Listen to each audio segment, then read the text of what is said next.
প্রিয় দর্শক, আজ বানিয়ে দেখাবো ম্যাঙ্গো লাস্সি। একটি মিক্সার বলে কিছু আমের টুকরো নিয়ে নিয়েছি, সেটির একটি পেস্ট বানিয়ে নিয়েছি।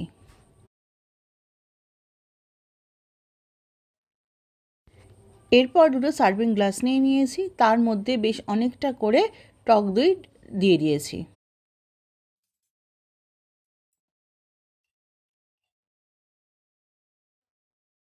টক দইয়ের উপর থেকে দুটো গ্লাসেই 1 চামচ করে মধু দিয়ে দিয়েছি।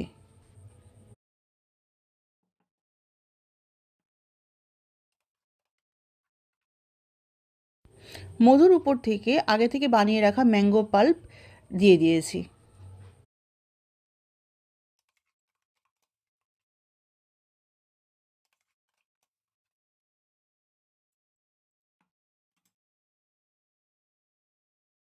তারপর দুটো গ্লাসেই ঠান্ডা জল ঢেলে দিয়েছি প্রায় গ্লাসের কানা অবধি।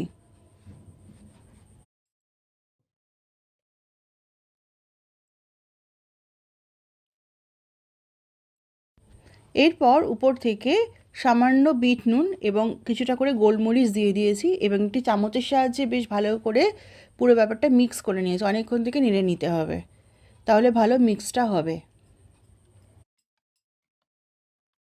এখন আমার ম্যাঙ্গো লাস্সি পরিবেশনের জন্য একদম রেডি। উপর থেকে কিছু আমের কুচি দিয়ে আমি পরিবেশন করে দিয়েছি।